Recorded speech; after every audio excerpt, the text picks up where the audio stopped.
All right, folks, this voter fraud is bigger than what you think. Me and my wife just got through watching. That's why it's at night, just like yesterday. We was watching the other one in Arizona. But today they did one here in Michigan, in Lansing. And they had a lady on here that spoke about the voter fraud here in our Democratic counties and districts, especially in Detroit, Wayne County. It's where I live at currently. And this is something that's been going on for years, ladies and gentlemen. It's not something new. There was a lady that got on, and if you get on YouTube and check out the Michigan Senate hearings, you'll see a black chick on there. It's like towards the end. She had blonde hair, and she spoke the longest. But she worked for the Secretary of State for at least 28, 29 years, and she broke it down to a science, like what's going on. She said like 70% of Detroit votes cannot be counted because they're invalid, for the simple fact that you had 1,200 absentee ballots that were either had addresses on vacant lots, or you had addresses that were to people that were dead. So you had dead people voting and registered to vote.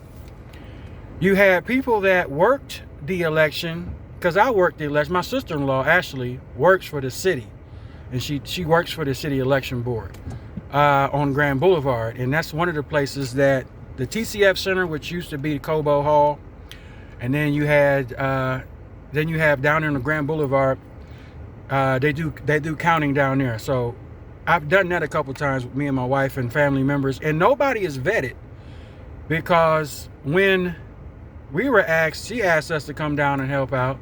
You know, you put your name and phone number, address, so you can get paid. You didn't get your check until like 3 weeks later. But this is something that, I mean, the corruption, it's not really corruption, it's just laziness. And what we heard today, especially downtown Detroit, that Republicans were being pushed out, and they cheered. You saw them. I know you guys saw the videos where they were putting up cardboard on the windows so they couldn't see them cheat. But from every testimony that we heard, a lot of people only had a day's worth of training to even work the machines. You had the guys from Dominion down there working the machines, putting on the front. The ballots, they had a huge ballot dump. About out of 20, 30 witnesses, every single one of them said between 3 and 5 o'clock, there were trucks rolling up at Cobo Hall. That's what I call it. They call it the new TCF. But ballots were, tons of them coming in. So that begs the question, like, what's going on? And then you got people that are working the poll watching, and you got the different people sitting at most of them didn't even know what they were doing. They wasn't even trained. And this has been going on for years, ladies and gentlemen, for years. So I can imagine if it's been going on here like that in Detroit for years, what about other places? So, and my wife said, even before me and her met, and before me and her even got married, she said she used to work down there 10 years ago at Cobo Hall. And she said you could walk in and out of there freely. There's no real security.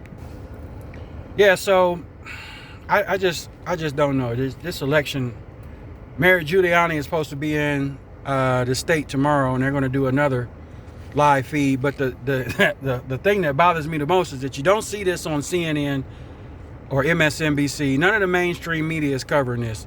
The only reason why we were able to watch it is through Right Side Broadcasting, NTD News. Okay, no mainstream media at none of these public hearings, Senate hearings, in which they are going to audit Arizona, and they could possibly audit Michigan, which means they're going to throw out those votes. So everybody that's had all these prophetic dreams about Trump being reelected, I can see it happening, because some of the stuff that was being told, and you hear these eyewitness testimonies, they all sound the same. They had to put in dates of 01, 00, 1900. I've heard that so many times a day. The machines are fraudulent. They're easy to be hacked into. They said, oh, they're not hooked up to the internet, but they said at Cobo Hall, TCF Center, that all they saw was Ethernet cords, and they found the high-speed internet hub. So what's done in the dark will come to light. So, man, so just stay prayed up. This country could be going into civil war for real if Trump does get put back in there. This place gonna burn. Deuces.